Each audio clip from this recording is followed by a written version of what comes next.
നമസ്കാരം, ഞാൻ ഡോക്ടർ പ്രസീന അതുൽ. ഇന്ന് നമ്മൾ ഡിസ്കസ് ചെയ്യാൻ പോകുന്നത് മഞ്ഞപ്പിത്തത്തെക്കുറിച്ചാണ്.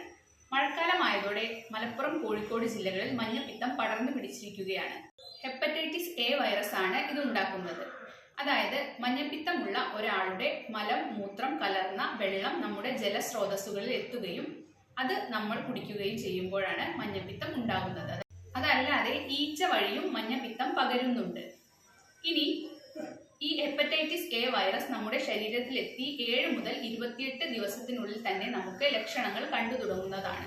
ഇനി നമുക്ക് മഞ്ഞപ്പിത്തത്തിന്റെ ലക്ഷണങ്ങൾ എന്തൊക്കെയാണെന്ന് നോക്കാം. ആദ്യമായി ക്ഷീണവും വിശപ്പില്ലായ്മയും ദാഹമില്ലായ്മയുമാണ് കണ്ടുവരിക. അതിനുശേഷം പനി, ഓക്കാനം, വയറിന്റെ വലതുഭാഗത്തായി വേദന തുടങ്ങിയവയും കണ്ടുവരുന്നു. പിന്നീട് കണ്ണിന് മഞ്ഞ നിറം, അതുപോലെ തൊലിക്ക്, മൂത്രത്തിന് മഞ്ഞ നിറം കണ്ടുവരുന്നു.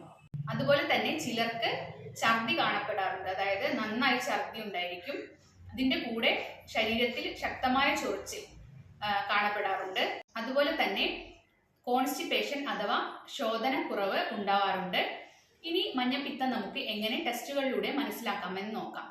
ഇതിനെ നമ്മൾ ടെസ്റ്റ് ചെയ്യേണ്ടത് ബിലിറൂബിനാണ്. അതായത് ബിലിറൂബിൻ കൂടിയിരിക്കുന്നതായി കാണാം. അതുപോലെ തന്നെ ലിവർ എൻസൈംസ് ആയ SGOT, SGPT എന്നിവയും ടെസ്റ്റ് ചെയ്യണം. ഇതും കൂടുതലായിരിക്കും. ഇനി മഞ്ഞപ്പിത്തമുള്ള പേഷ്യൻസ് ശ്രദ്ധിക്കേണ്ടത് എന്തൊക്കെയാണെന്ന് നോക്കാം. അതായത് ശരീരത്തിന് പൂർണ്ണമായ വിശ്രമം ആവശ്യമാണ്. നന്നായി വെള്ളം കുടിക്കുക.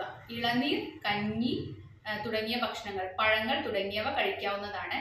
നമ്മുടെ ലിവറിന് റെസ്റ്റ് കൊടുക്കണം. അതുകൊണ്ട് തന്നെ പ്രോട്ടീൻ അടങ്ങിയ ഭക്ഷണങ്ങൾ കഴിക്കുന്നത് കുറയ്ക്കുക. ചിക്കൻ, നോൺ വെജ് ഐറ്റംസ്, അതുപോലെ തന്നെ വറുത്തതും പൊരിച്ചതുമായ ആഹാരങ്ങൾ ഒഴിവാക്കേണ്ടതാണ്. ഇനി മഞ്ഞപ്പിത്തം പ്രതിരോധിക്കാൻ നമുക്ക് എന്തൊക്കെ ചെയ്യാമെന്ന് നോക്കാം. തിളപ്പിച്ചാറിയ വെള്ളം മാത്രം കുടിക്കുക.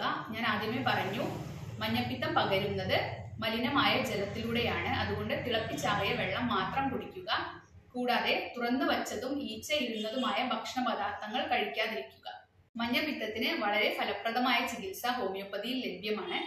അപ്പോൾ വീഡിയോ ഇഷ്ടപ്പെട്ടെന്ന് കരുതുന്നു. നന്ദി.